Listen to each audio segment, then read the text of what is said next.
Okay, let's dive right into this explainer. Today we're going to unpack something absolutely fascinating, the raw, emotional progression of Bananda Das's poetic piece, Love for You. We're basically going to map out this incredible psychological journey, taking it step by step from a sudden, almost jarring strike of inspiration, all the way to a profound, quiet, and enduring devotion. It's a super captivating look into how infatuation evolves. And honestly, by breaking down the source material, we can actually see the literal architecture of love itself. So let's just get right into it. Now, what's really interesting here is how the prose acts as this sudden cold open.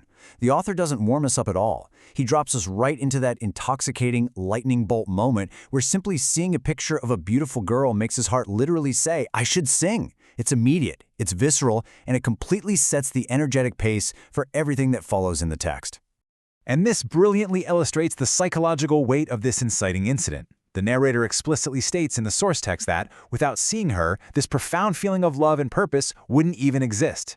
The visual trigger is absolutely everything.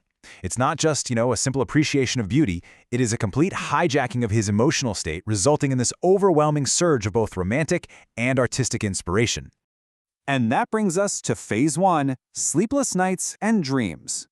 So there's an incredibly intense contrast going on here between two, I'd say, beautiful agonies. On one hand, there's this deep desire to just be completely lost in dreams of her, to surrender to the subconscious where she exists. But on the other hand, a restless insomnia keeping him awake all night. The narrator is trapped in this exhausting but intoxicating middle ground. He wants to sleep to dream of her, but his mind is way too stimulated by her memory to actually find any real rest. I think we can all relate to this universal feeling. How do I speak the words of my heart? That question captures the desperate, searching energy of wondering exactly how to confess this overwhelming flood of new emotions. You're having this massive internal experience, but how do you externalize it, right? How do you articulate it to the very person who caused it? The text really shows the narrator wrestling with this exact vulnerability, trying to find a way to bridge the gap between his heart and hers. Now let's shift into Phase 2, the magic of words. This is exactly where the transformation happens. The narrator copes with what he describes in the text as the magic of her words and wishes by just pouring his obsessive thoughts onto paper. By putting pen to paper, he's actively transforming his fleeting, chaotic infatuation into lasting art. The actual act of writing becomes a sanctuary. It's his primary coping mechanism for the absolute emotional overload he's experiencing. And this perfectly illustrates the escalation of his devotion. He's no longer just admiring a photograph in the real world. His imagination is totally taking over. He envisions being hers for an entire lifetime, keeping her image permanently fixed in his eyes, and even having the stars themselves declare this love. The whole scope of his emotion has expanded from just a single piece of paper to the entire cosmos. Moving right along to Phase 3, the pain of separation. Look at how these steps build almost a psychological case study of love. Step 1, missing her for just one morning, just a single day of absence. And that instantly triggers Step 2, a devastating, restless pain which is described in the original text as a deep yearning. And then that pain culminates in Step 3, the ultimate surrender. To cope with the pain of separation, he completely forgets the rest of the world entirely and yields his heart. The separation doesn't weaken his resolve at all, it completely cements it. I want you to really feel the raw crescendo of the lyrics here.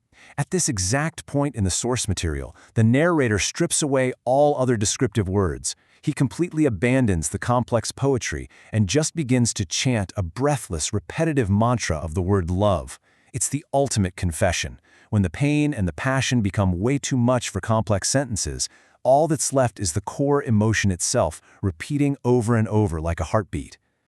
Finally, we arrive at Phase 4, a hopeful promise. Now, his frantic, desperate energy has evolved into this really quiet peace. He explicitly states he no longer even needs to look at her physical photograph because her image is now safely hidden right in his heart. It completes his own sense of incompleteness. He selflessly prays for her happiness wherever she might be, and he replaces all his immediate demands with a long-term, patient wait for the day they might finally speak. So will they ever actually meet? That is the ultimate question hanging over the end of the text. The beauty of the author's conclusion is that he just leaves it to fate. He wishes her well and holds on to this hope that one day she will meet him, speak with him, and finally realize the immense depth of this love for herself, It's no longer about forcing an outcome, you know? It's about a hopeful, open-ended promise to the universe. We wrap up this beautiful journey with this deeply provocative final thought from the text. After pouring his heart out, exposing his insomnia, his cosmic declarations, and his deepest pain, the narrator leans in and essentially whispers this line, "And yes, these things should remain between you and me." It's a stunning reminder that this entire explosion of emotion is, ultimately, a closely guarded secret meant only for you, the subject of the poem, and him. So it really begs the question, when we experience a love this profound, who is it really for? The rest of the world, or just the two souls involved? Thanks for joining me on this explainer, and I hope this journey gave you a whole new perspective on the anatomy of devotion.